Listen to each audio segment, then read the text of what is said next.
Hola a todos y bienvenidos de nuevo a Historias de Terror.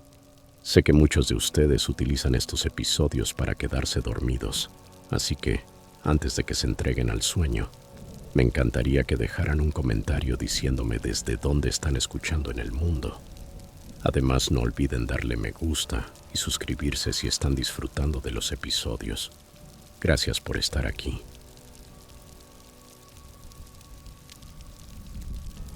Historia 1.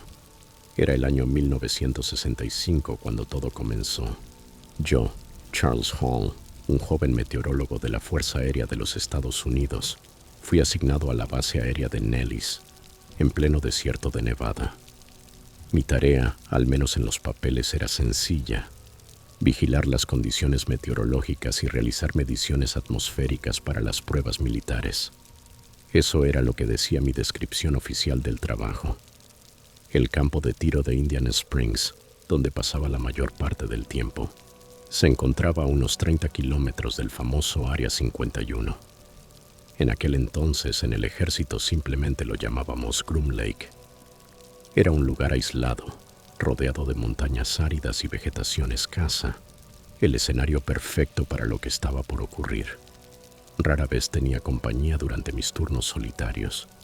El puesto de observación meteorológica estaba lejos de los edificios principales de la base y solía pasar largos periodos completamente solo, tomando mediciones, registrando datos y enviando informes. El silencio del desierto era mi único compañero constante, o al menos eso creía.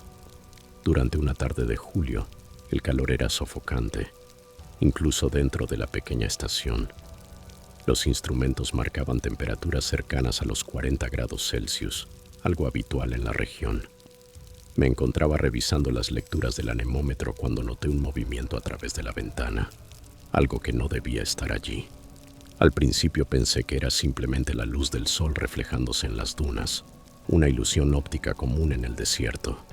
Pero cuando miré directamente, vi una figura alta y extremadamente delgada, con la piel casi traslúcida. Se encontraba a unos 100 metros de distancia, inmóvil, mirando hacia mí. Mi instinto militar me dijo que tomara mi arma reglamentaria, pero algo me detuvo. No sentí una amenaza inmediata, sino una curiosidad abrumadora. El ser medía al menos 2,5 metros, con extremidades desproporcionadamente largas. Su cabeza era ligeramente más grande que la de un humano, y sus ojos almendrados y enormes parecían, incluso desde lejos, atravesarme con la mirada. ¿Quién está ahí?, grité a través de la ventana abierta. Silencio. Solo el viento del desierto respondió. El ser, porque ya entonces comprendí que no era humano, inclinó la cabeza con leve curiosidad y dio un paso hacia adelante. Fue entonces cuando noté que no estaba solo. 2 figuras idénticas aparecieron detrás de él, como si hubieran surgido de la nada. Mi corazón latía con fuerza, pero algo me decía que debía mantener la calma. No hicieron ningún movimiento amenazante. Simplemente me observaban con una curiosidad casi infantil. ¿Qué quieren?, pregunté, esta vez con la voz más baja. Uno de ellos levantó un brazo delgado, de dedos largos que parecían tener una articulación extra en comparación con los nuestros. No señalaba hacia mí, sino hacia los instrumentos meteorológicos que tenía a mi lado. Esa fue mi primera pista sobre su interés por nuestra tecnología. Aquel fue solo el primer encuentro de muchos con los seres que más tarde llamaría los Altos Blancos.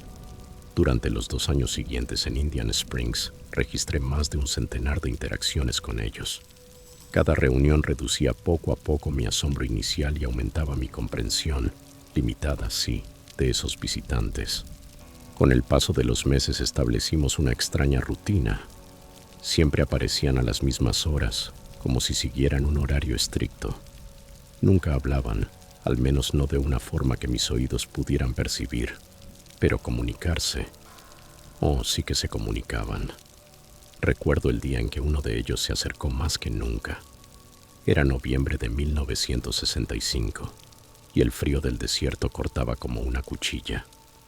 Aquel ser, el mismo que había levantado el brazo en nuestro primer encuentro, se detuvo a solo 3 metros de mí. Sus ojos eran enormes, completamente negros, sin iris visibles, no parpadeaban como los nuestros. Y entonces sentí algo, una sensación de calor en la cabeza, como si alguien vertiera agua tibia directamente dentro de mis pensamientos. Imágenes comenzaron a formarse, estrellas, configuraciones que jamás había visto, un planeta árido con 3 lunas, y después la Tierra vista desde el espacio. Fue la primera vez que se comunicaron conmigo. «Ustedes vienen de otro lugar», murmuré, seguro de que me entendía. El ser inclinó la cabeza, un gesto que con el tiempo aprendería a reconocer como un sí. La comunicación telepática continuó, fragmentada y confusa para mí, pero lo bastante clara como para comprender conceptos básicos. No conté nada en la base, al menos no de inmediato. ¿Quién creería a un meteorólogo de bajo rango afirmando haber tenido contacto con seres de otro mundo? Aquello habría significado el fin de mi carrera, o algo peor. Por eso comencé a anotar todo en un diario personal. Cada encuentro, cada detalle físico, cada comunicación telepática que lograba interpretar. Lo que más me intrigaba era su conducta en torno a nuestra tecnología. Los altos blancos mostraban un interés particular por los instrumentos meteorológicos, en especial por el radar y los sistemas de comunicación. Observaban con fascinación cada vez que yo operaba aquellos aparatos, como si estuvieran estudiando una tecnología primitiva, una reliquia de una especie menos avanzada. Durante uno de los encuentros, en febrero de 1966, uno de ellos se aproximó a mi jeep militar. Levantó su pálida mano sobre el motor y cerró los ojos. Para mi asombro, el vehículo se encendió solo. El motor rugió, las luces se iluminaron y la radio comenzó a sonar, todo sin que la llave estuviera en el contacto. Cuando el ser retiró la mano, todo se apagó nuevamente. En ese instante comprendí que no estábamos ante simples visitantes, sino ante entidades con un dominio del electromagnetismo y la energía que superaba con creces nuestra comprensión. A medida que pasaban los meses, las apariciones se volvieron más frecuentes. En ocasiones, al llegar al puesto de observación, notaba los instrumentos ligeramente movidos, como si alguien los hubiera examinado durante la noche.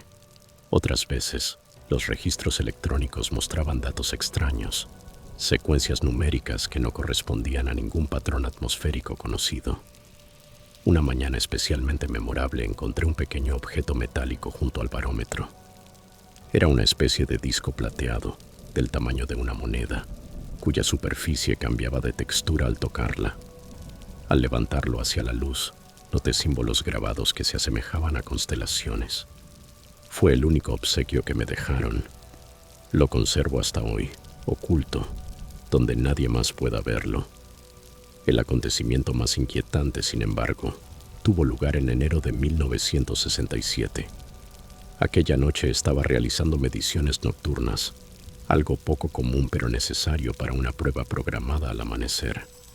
La oscuridad del desierto era casi total, iluminada solo por las estrellas y la débil luz de mi linterna.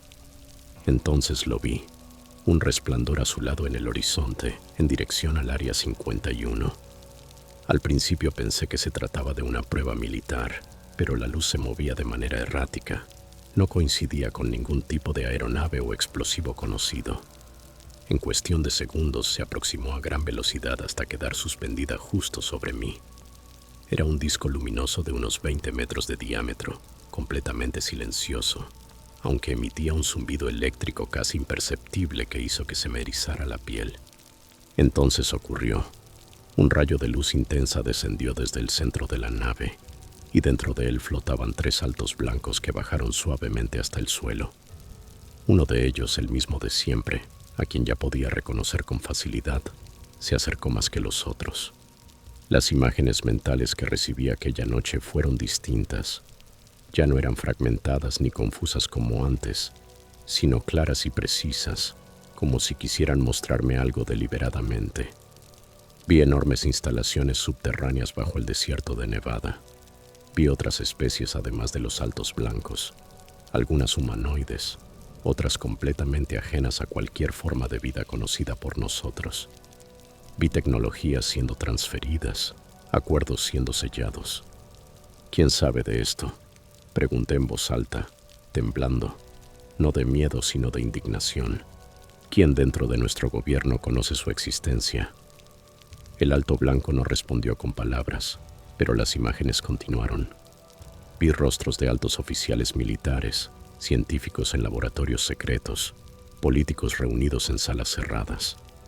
Un programa entero de contacto e intercambio tecnológico, oculto completamente al público estadounidense, operando en las sombras. Fue la única vez que realmente les temí, no por lo que eran, sino por lo que sabían y por lo que me habían mostrado. A la mañana siguiente me llamaron a la oficina del comandante de la base. Junto a él había un hombre que nunca había visto antes. Vestía un traje negro, con expresión neutra y sin ninguna identificación visible. Me informaron que sería trasladado inmediatamente a otra base, lejos de allí. Cuando intenté preguntar las razones, el hombre del traje negro me interrumpió con una frase que aún resuena en mi memoria. Los meteorólogos a veces ven cosas en el cielo que no deberían ver. Sargento Hall, su nuevo destino será menos estimulante. Antes de irme, volví una última vez al puesto de observación para recoger mis pertenencias personales. Allí encontré mi diario, exactamente donde lo había dejado, pero todas las páginas relacionadas con los altos blancos habían sido arrancadas. En su lugar había una sola nota, escrita con letra firme. Algunos secretos pertenecen al cielo. Pasé décadas intentando comprender lo que viví en aquel desierto. Años enteros reconstruyendo mis notas, tratando de recomponer cada encuentro desde mi memoria, cada detalle, cada mirada, cada comunicación mental. Cuando finalmente decidí hablar públicamente sobre lo ocurrido, ya en los años 2000, muchos me llamaron loco, oportunista o mentiroso. Pero yo sé lo que vi, sé lo que experimenté. Los altos blancos eran y siguen siendo reales. Si estaban en Nevada en los años 60, probablemente aún estén ahí, observándonos con esos ojos negros y curiosos, estudiando nuestra civilización como nosotros observamos a las hormigas. A veces en las noches despejadas, levanto la vista hacia el cielo y me pregunto si ellos también me observan, si recuerdan a aquel joven meteorólogo aterrorizado que, por razones que aún desconozco, fue elegido para un contacto que cambiaría para siempre su comprensión del universo. Una cosa es segura, nunca volví a mirar el cielo de la misma manera. El desierto de Nevada guarda secretos que la humanidad aún no está preparada para conocer. Pero algún día lo estaremos. Y cuando llegue ese día, tal vez los altos blancos estén allí, esperándonos para darnos la bienvenida a la auténtica comunidad cósmica de la que, nos guste o no, ya formamos parte.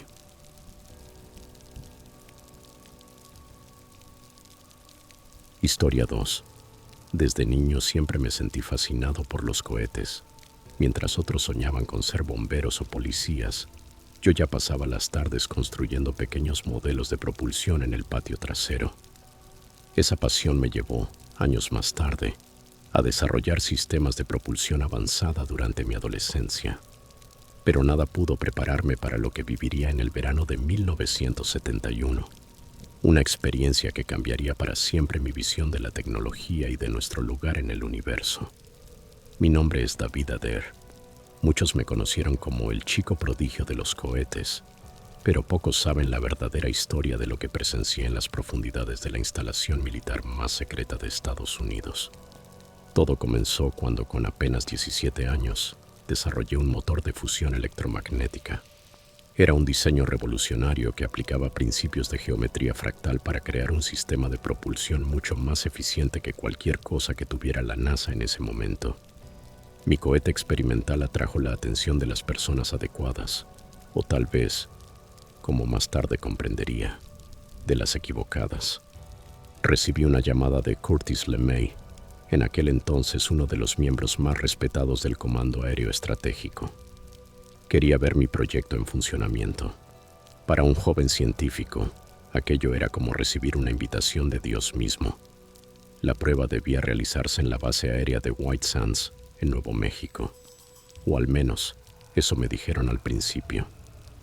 Tras el exitoso lanzamiento, en lugar de regresarme a casa, me transportaron en helicóptero a otra instalación. Solo más tarde descubriría que nos dirigíamos a Groom Lake, Nevada, el lugar que el mundo conocería años después como Área 51. El sol comenzaba a ponerse cuando aterrizamos en una pista de aterrizaje aislada en medio del desierto de Nevada. Un silencio inquietante lo envolvía todo, roto únicamente por el eco de las hélices que se detenían lentamente. Me recibieron hombres vestidos de negro, no militares comunes, y sin decir palabra me escoltaron a un complejo subterráneo. «Estás a punto de ver algo que muy pocos han tenido el privilegio de presenciar», me dijo uno de ellos mientras descendíamos en un ascensor que parecía hundirse sin fin en la tierra. El aire se volvía más frío y pesado a medida que bajábamos. Recuerdo el zumbido de las luces fluorescentes sobre mi cabeza, el olor metálico y algo más, algo que no podía identificar, algo que se sentía ajeno, verdaderamente alienígena. Los pasillos se extendían como un laberinto interminable, y supe que, aunque lo intentara, jamás podría encontrar la salida por mí mismo. Finalmente llegamos a una enorme cámara subterránea, más parecida a un hangar oculto bajo tierra. Era una sala circular, con paredes metálicas y una iluminación tenue y difusa.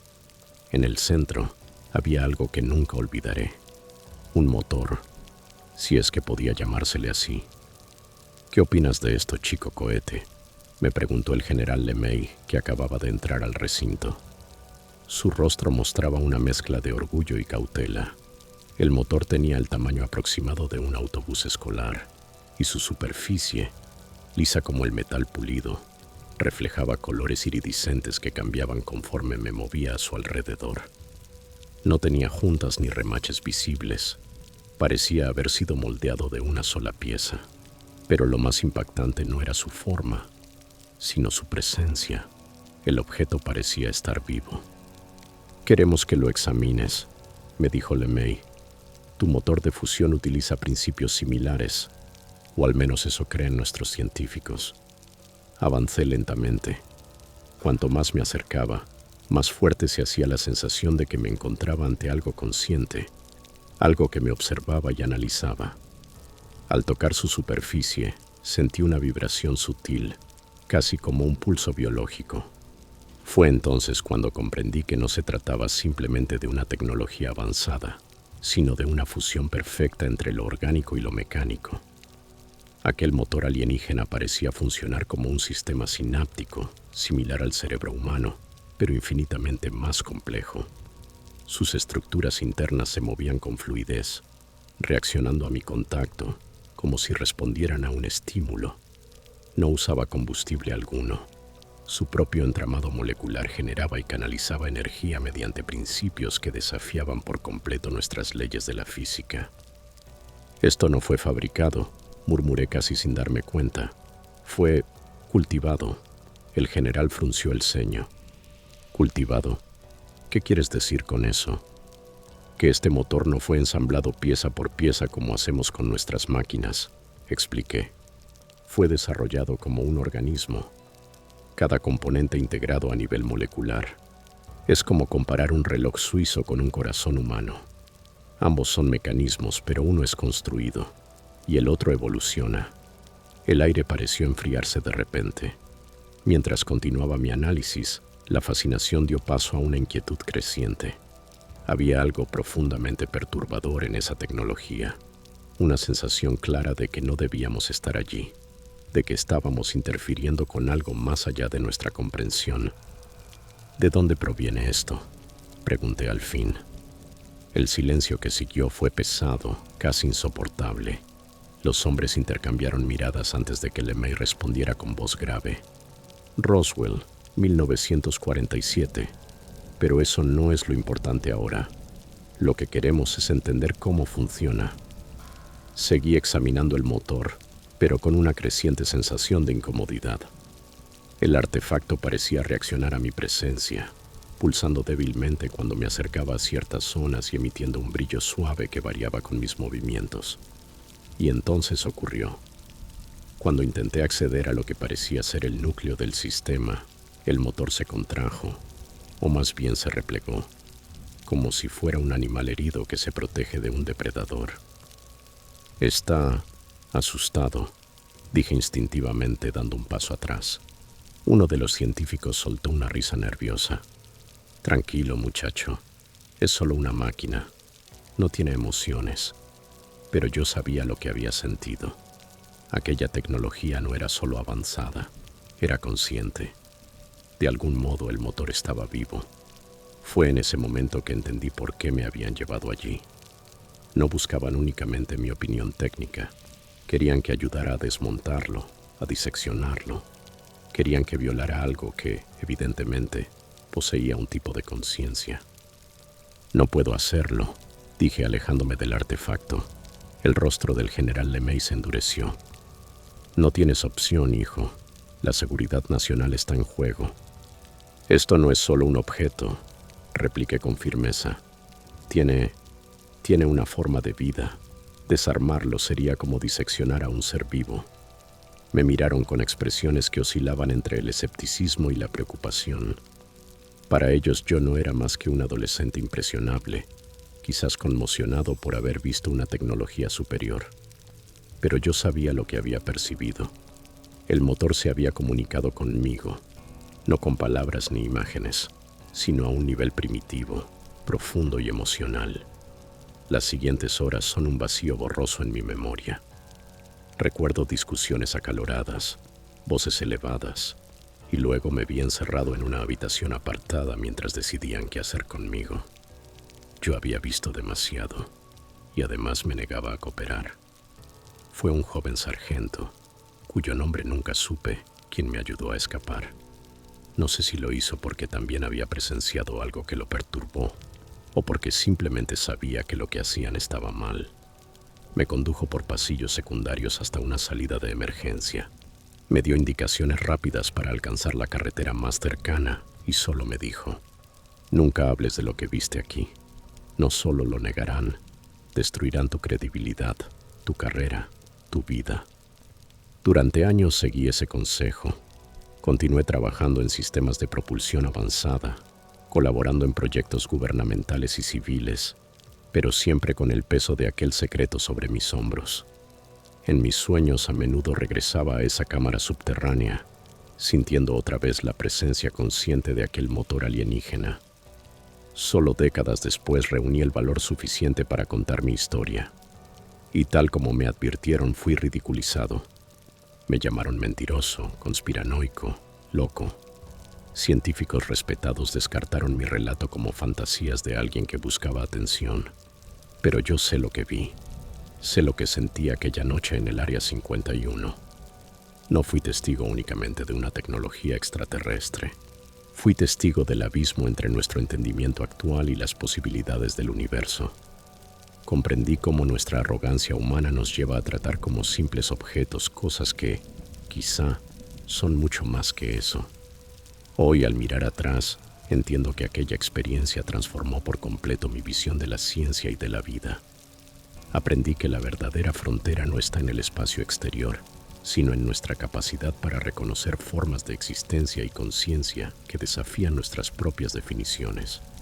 El motor que vi no era solo una máquina avanzada, era una fusión de tecnología y biología, evidencia de una civilización con una comprensión totalmente diferente sobre la relación entre lo orgánico, lo mecánico, la conciencia y la materia. A veces me pregunto qué habrá sido de aquel motor. ¿Lo habrán intentado desmontar, estudiar, replicar, o quizá resistió sus intentos y, de algún modo, logró regresar a su origen? Mi trabajo posterior en propulsión estuvo siempre influido por esa experiencia, aunque nunca pude admitirlo públicamente. Las aplicaciones de geometría fractal y campos electromagnéticos que desarrollé nacieron de lo que observé aquella noche. No eran copias, claro.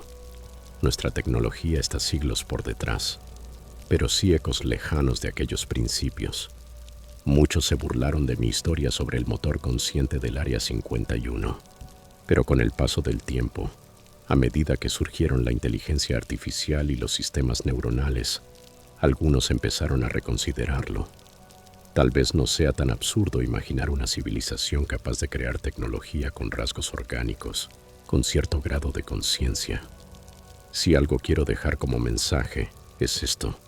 Existen cosas en el universo que escapan a nuestras categorías, que viven en esa frontera difusa entre lo que llamamos vivo y no vivo, consciente o inconsciente.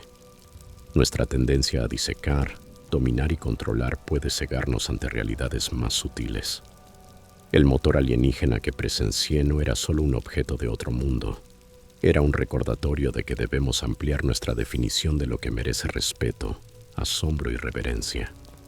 Y cuando contemplo el cielo nocturno, no puedo evitar pensar en esa civilización distante que creó algo tan extraordinario. Me pregunto, si algún día los encontramos oficialmente, ¿seremos lo bastante sabios para reconocer la conciencia en formas diferentes a la nuestra? ¿O repetiremos los mismos errores, tratando a seres tan conscientes como nosotros, aunque distintos, como simples objetos? La verdad sobre el Área 51 y lo que descubrí allí sigue siendo mi carga y mi privilegio. Un recordatorio constante de que el universo es más extraño, más grandioso y, quizás, más vivo de lo que jamás imaginamos.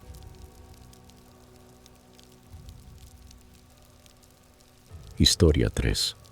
Mi nombre es Dan Burish, aunque en el pasado fui conocido como Dan Crane. Soy microbiólogo con un doctorado en patología molecular, y lo que estoy a punto de compartir son recuerdos que he cargado como un peso invisible durante décadas. Experiencias que desafían todo lo que la ciencia convencional considera posible. Aún recuerdo el día en que fui reclutado. Era 1986. Trabajaba como investigador en Las Vegas, cuando recibí una llamada de un hombre que se identificó únicamente como Smith. En aquel momento creí que se trataba de una broma de mal gusto, pero hoy sé que esa llamada cambió mi vida para siempre. Fui trasladado a una instalación subterránea dentro del famoso Área 51, más específicamente al sector C4, situado unos 24 kilómetros al sur de Groom Lake. Al llegar firmé tantos acuerdos de confidencialidad que perdí la cuenta. Me dejaron claro que desde ese instante ya no existía para el mundo exterior. A partir de ese momento, mi nueva identidad sería Dr. B, y mi vida nunca volvería a ser la misma. Recuerdo el silencio opresivo mientras descendía por ascensores que parecían no tener fin. El aire era frío, artificial, vibrante por el zumbido constante de los sistemas de ventilación y los equipos electrónicos. Sentía que estaba descendiendo a otro mundo, y en cierto modo, así era. Durante las primeras semanas trabajé en proyectos convencionales, estudiando patógenos y sus mutaciones, nada fuera de lo que podría hacerse en cualquier laboratorio de alta seguridad. Más tarde comprendí que aquello era una prueba. Me estaban evaluando, observando mis reacciones, mi estabilidad emocional y psicológica. No fue hasta el tercer mes que me presentaron a Joy Rod. Ese era el nombre en clave de un ser extraterrestre proveniente de la constelación de Zeta Reticuli, un sobreviviente del famoso incidente de Roswell, según me informaron. Cuando lo vi por primera vez me quedé paralizado. Era alto, quizá de 2 metros, extremadamente delgado, con una cabeza desproporcionadamente grande y ojos negros almendrados que no me miraban. Me atravesaban. «Está enfermo», me dijo mi supervisor. «Queremos que descubras por qué». Joy sufría una enfermedad degenerativa. Su especie, a la que en mis informes denominé reticulanos, provenía, según se me explicó, de nuestro propio futuro, unos 52.000 años adelante. Su civilización se había dividido en 2 ramas evolutivas distintas. J. Rod pertenecía a la facción que había colonizado Zeta Reticuli, tras sufrir mutaciones genéticas causadas por radiación en la Tierra. Trabajé con él durante años, utilizando un sistema de comunicación telepática que jamás logré comprender del todo. A través de él, me mostró imágenes del futuro de la Tierra, desastres climáticos, guerras, devastación global, visiones que aún hoy me atormentan en pesadillas. Pero lo más perturbador era una sala llamada El Espejo, The Looking Glass. Se trataba de una tecnología alienígena que permitía visualizar líneas temporales alternativas. El ejército la utilizaba para intentar predecir el futuro y manipular eventos del presente. Lo que vi a través de ese dispositivo me hizo cuestionarlo todo. La realidad, la historia, la existencia misma. Las noches en la instalación eran las peores. Dormíamos en dormitorios sin ventanas, bajo luces que nunca se apagaban del todo. Con el tiempo, perdimos la noción del día y la noche. A veces pasaban semanas sin ver la luz del sol. Los científicos desarrollamos un humor oscuro. Nos llamábamos a nosotros mismos topos de laboratorio. Había otros seres además de J. Rod. Algunos eran casi humanos, mientras que otros eran tan distintos que desafiaban cualquier clasificación biológica terrestre. Usábamos nombres en clave para referirnos a ellos. Los nórdicos altos, los naranjas, los reptilianos. Cada especie parecía tener su propia agenda y su propia relación con el gobierno estadounidense. El proyecto en el que trabajaba, llamado Proyecto Aquarius, se centraba en estudiar el material genético de estos seres y su compatibilidad con el ADN humano. Parte del programa estaba dedicado a una tecnología que denominamos Stargates, portales interdimensionales que permitían viajar entre distintos puntos del espacio-tiempo. Recuerdo una experiencia que nunca llegué a reportar oficialmente. Me encontraba a solas en el laboratorio con J. Rod cuando él tocó mi mano. La sensación fue como una descarga eléctrica, seguida por una avalancha de imágenes y emociones que inundaron mi mente. Vi la Tierra desde el espacio, civilizaciones surgiendo y cayendo, cambios climáticos que transformaban continentes. Era como ver un documental acelerado del destino humano, pero sintiéndolo todo como si yo mismo estuviera allí. Cuando volví en mí, lloraba. J. Rod me observaba en silencio con esos ojos inmensos. ¿Por qué me mostraste eso?, pregunté sabiendo que entendería. La respuesta llegó sin palabras, en forma de sensación. Para que sepas lo que está en juego. El trabajo se intensificó hacia 1991, cuando comenzamos a estudiar la tecnología que los reticulanos utilizaban para viajar entre dimensiones. A partir de sus diseños, desarrollamos prototipos terrestres. Discos antigravitatorios que funcionaban mediante un sistema de propulsión capaz de manipular los campos gravitacionales. Los denominamos ARVS, Alien Reproduction Vehicles o vehículos de reproducción alienígena. Las pruebas se realizaban de noche en el desierto. Recuerdo claramente haber visto uno de esos discos elevarse sin ruido alguno, mantenerse suspendido por unos segundos y, de pronto, desaparecer a una velocidad imposible, dejando tras de sí una estela luminosa apenas visible. Fue entonces cuando comprendí que estábamos jugando con fuerzas que no entendíamos. En 1994 ocurrió el incidente que cambió todo.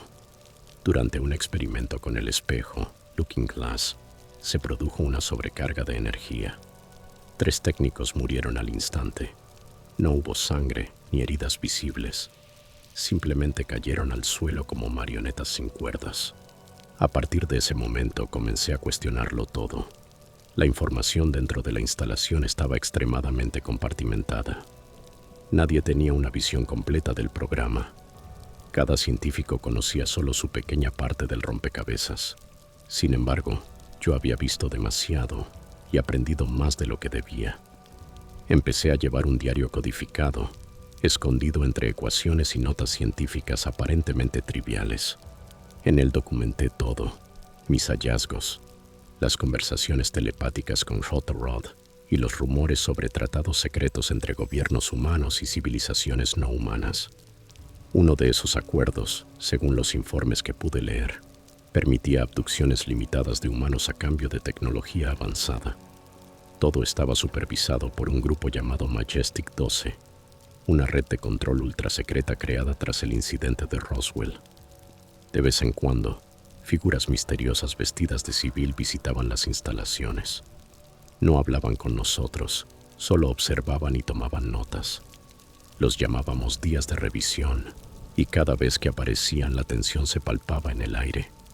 En 1996, la salud de Joe Rod se deterioró gravemente. Pasé días y noches intentando estabilizarlo. A esas alturas nuestra relación había trascendido cualquier diferencia biológica.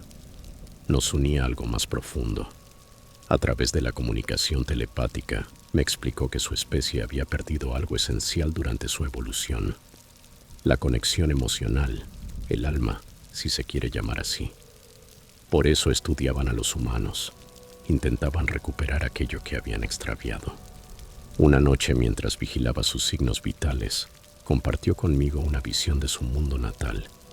Un planeta árido, de tonos rojizos, con ciudades subterráneas resplandecientes, impulsadas por una tecnología que superaba cualquier comprensión humana. En ese momento comprendí que, pese a toda su grandeza, nos envidiaban por algo tan simple y profundo como nuestra humanidad. Contra todo pronóstico, Jetta Roth se recuperó. Mis superiores quedaron impresionados con mi trabajo y me ascendieron a subdirector del proyecto, lo que me otorgó acceso a archivos antes restringidos. Y fue entonces cuando descubrí lo verdaderamente perturbador. Existía un subprograma denominado Proyecto Loto, Project Lotus, centrado en la hibridación entre ADN humano y extraterrestre. Los informes que leí describían intentos de crear seres híbridos, la mayoría de los cuales terminaban en fracaso absoluto y doloroso. Las fotografías anexas a los archivos aún me persiguen en pesadillas. Criaturas deformes, sufriendo dentro de tanques de contención. Ahí fue cuando mi moral se quebró. Estudiar seres de otros mundos era una cosa. Crear nuevas formas de vida condenadas al sufrimiento era algo completamente diferente. Intenté expresar mis preocupaciones, pero la respuesta fue tajante. Usted es un científico, no un filósofo. Haga su trabajo. En 1999, Jetta Roth me habló del catalizador. Según él, era un acontecimiento futuro que alteraría drásticamente el curso de la humanidad. Una combinación de desastres naturales, fallos tecnológicos y conflictos globales que reducirían significativamente la población de la Tierra. Algunas especies extraterrestres, dijo, estaban interviniendo discretamente para intentar prevenir o mitigar ese evento. Otras, sin embargo, tenían agendas distintas. Los llamados reptilianos eran los más enigmáticos. Rara vez los veíamos, pero su influencia se percibía en las directrices que recibíamos. El rumor entre el personal era que ocupaban posiciones de poder dentro de gobiernos y corporaciones globales, manipulando eventos para sus propios fines. En 2001, algo cambió en la atmósfera del complejo. Comenzaron a llegar nuevos militares, se incrementaron los protocolos de seguridad y se restringió aún más el acceso a ciertas áreas. Después llegó el 11 de septiembre y el mundo exterior se sumió en el caos. Durante las semanas siguientes noté actividad frenética en los niveles más profundos. Equipos trasladados, documentos destruidos, áreas selladas. Parecía que se preparaban para algo, o intentaban borrar toda evidencia. En octubre de ese año tuve mi última sesión con Joe Roth. Estaba más débil que nunca, su piel casi translúcida. A través de nuestra conexión telepática, percibí una sensación intensa de urgencia, una advertencia. Están cambiando el plan, fue la impresión que recibí. El acuerdo está siendo reescrito. Al día siguiente llegué al laboratorio y J. Roth ya no estaba. Nadie quiso decirme a dónde lo habían llevado. Mis proyectos fueron reubicados, mis accesos revocados. Supe entonces que mi tiempo en la instalación estaba llegando a su fin. En 2003 fui oficialmente desvinculado del programa. El proceso de reintegración a la vida civil fue devastador. Pasé por sesiones diarias de interrogatorio, hipnosis y medicación diseñada para ayudarme en la transición. Me dejaron muy claro que hablar de lo ocurrido tendría consecuencias. Intenté retomar mi carrera académica, pero descubrí que mis registros habían sido alterados o eliminados. Era como si Dan Crane nunca hubiera existido. Comencé entonces a usar el apellido de mi madrastra, Burish. Era un intento de reconstruir una identidad que me habían arrebatado. Con el tiempo empecé a hablar de mis experiencias, primero en círculos reducidos de investigadores del fenómeno ovni, luego en entrevistas públicas. Sabía el riesgo que corría, pero también sabía que la verdad debía salir a la luz. Las reacciones fueron las esperadas. Me llamaron mentiroso, farsante, perturbado. Aparecieron documentos falsos para desacreditarme, y personas que afirmaban haber trabajado conmigo negaban mi existencia profesional. Y sin embargo, También hubo quienes escucharon con atención, gente que reconoció en mis relatos detalles técnicos imposibles de inventar, que vieron sinceridad en mis ojos cuando hablaba de tecnología extraterrestre y de biología no humana. Hoy llevo una vida relativamente tranquila, aunque nunca en paz del todo. Aún miro por encima del hombro, reviso mi teléfono en busca de intervenciones y me despierto sobresaltado por pesadillas del laboratorio subterráneo y la mirada insondable de J-Rod. A veces, cuando estoy solo por la noche y miro las estrellas, siento una extraña conexión, como si él, en algún lugar del espacio o del tiempo, aún intentara comunicarse conmigo. Lo que más me atormenta no son los seres extraterrestres que conocí, sino la facilidad con la que los humanos comunes, personas como yo, pueden ser arrastradas a participar en actos extraordinarios y terribles en nombre de la seguridad nacional o del progreso científico. ¿Cómo podemos normalizar lo imposible cuando se nos presenta en pequeñas dosis, envuelto en justificaciones técnicas? Sé que hay quienes siguen el trabajo que yo comencé en instalaciones aún más secretas que el Área 51. Sé que los acuerdos con entidades no humanas continúan vigentes y que tecnologías incomprensibles para el público siguen siendo desarrolladas y probadas. Y sobre todo, sé que estamos en una encrucijada como especie. Los caminos que J-Rod me mostró, las posibles rutas del futuro humano, dependen de las decisiones que tomemos hoy. Algunos conducen a la devastación, otros a la trascendencia. Por eso asumo el riesgo de contar mi historia. No busco fama ni reconocimiento, sino despertar conciencia, porque creo firmemente que la humanidad tiene derecho a conocer su verdadero lugar en un universo mucho más extraño, complejo y asombroso de lo que jamás hemos imaginado.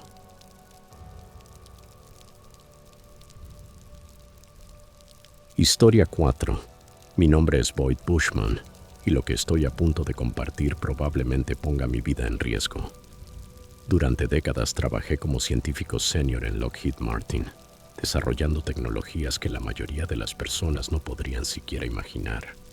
Sin embargo, fue mi tiempo relacionado con el Área 51 lo que cambió para siempre mi percepción de la realidad. Siempre fui un hombre de ciencia, acostumbrado a la evidencia tangible y a la prueba medible. A lo largo de mi carrera obtuve varias patentes, sistemas de detección de misiles, dispositivos de puntería láser, tecnologías que contribuyeron directamente a la defensa de Estados Unidos. Trabajé con dedicación y patriotismo, convencido de servir a mi país, pero hay algo que he cargado como un peso moral durante años y que debo contar antes de que sea demasiado tarde. La primera vez que ingresé al Área 51, o Groom Lake, como solíamos llamarla, fue en 1978. El complejo no era lo que muchos imaginan. No se trataba de un simple edificio aislado en el desierto de Nevada. Era una enorme ciudad subterránea, con múltiples niveles que se extendían profundamente bajo la superficie. El acceso era estrictamente controlado. Cada mañana abordaba un avión sin ventanas, junto a otros científicos tan desconcertados como yo. Nunca se nos decía con exactitud a dónde íbamos. La seguridad era impenetrable. Múltiples capas de verificación biométrica, escáneres de retina y guardias armados en cada corredor. Cualquier violación de protocolo significaba una desaparición inmediata. Nunca volvimos a ver a aquellos colegas. Las primeras semanas las dedicamos a reingeniería inversa de lo que creíamos eran tecnologías convencionales. Trabajábamos con materiales que presentaban propiedades imposibles, aleaciones metálicas que recordaban su forma original incluso después de ser deformadas, y componentes que parecían anticipar nuestros movimientos.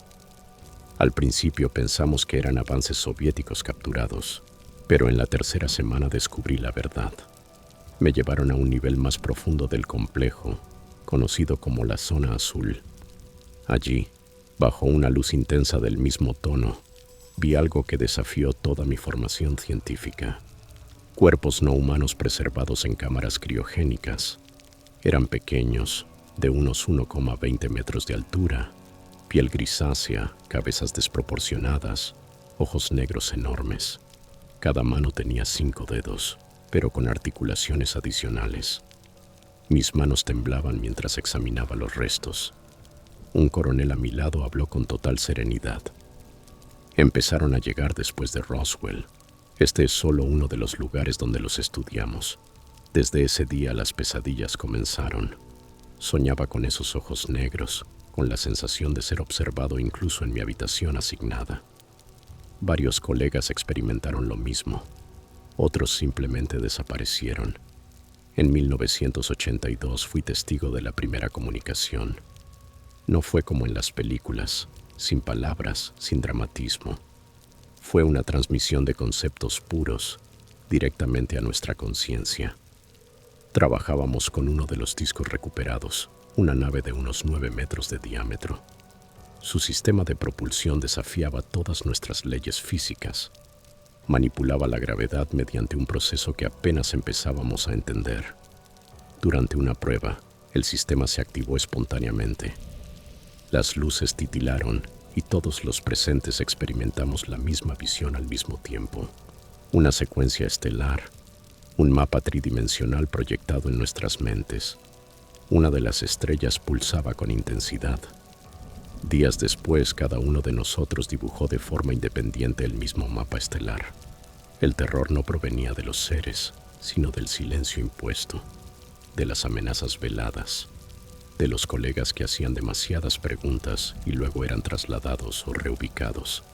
Fue entonces cuando comprendí que nuestro gobierno no solo ocultaba los descubrimientos, sino que explotaba aquellas tecnologías, capaces tanto de revolucionar como de aniquilar nuestra civilización. Para 1986, presencié el primer vuelo exitoso de una aeronave basada en tecnología extraterrestre. No era una réplica exacta, pero incorporaba principios de propulsión antigravitatoria obtenidos de los discos recuperados. El vehículo, una nave negra de forma triangular, se elevó sin emitir sonido alguno. Permaneció suspendida durante 6 minutos y luego aceleró a una velocidad que nuestros instrumentos apenas pudieron registrar. Fue clasificado bajo el nombre de Aurora, aunque ese nombre cambió muchas veces en los años siguientes. Los incidentes más inquietantes comenzaron a principios de la década de 1990. Empezamos a detectar señales, transmisiones dirigidas específicamente a nuestras instalaciones. Mi equipo fue asignado para descifrarlas, y lo que descubrimos nos heló la sangre. No eran mensajes de paz ni de exploración científica, sino advertencias. Uno de mis colegas, el Dr. Marshall, logró traducir parcialmente una secuencia que se repetía una y otra vez. Sabemos que los tienen. Vendremos a recuperar lo que es nuestro. Una semana después, Marshall fue hallado muerto en su habitación. El informe oficial hablaba de un infarto, pero él tenía 42 años y ningún antecedente cardíaco. A partir de ese momento, el pánico se extendió entre los investigadores de más alto nivel. Algunos pidieron ser transferidos, otros no regresaron jamás tras sus permisos. Rumores de visitas nocturnas, parálisis del sueño y presencias en los pasillos se volvieron comunes. La sensación de vigilancia era constante. En 1995, fui testigo de un hecho que aún me atormenta.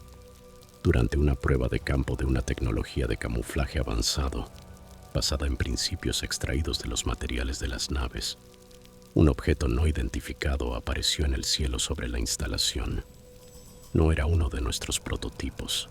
Era enorme, de unos 120 metros de diámetro, y emitía pulsos luminosos en secuencias matemáticas precisas. De inmediato, todos los sistemas electrónicos del complejo fallaron. Las puertas de seguridad se abrieron solas. Durante 12 minutos completos estuvimos totalmente vulnerables. Y entonces, tan repentinamente como había aparecido, el objeto desapareció.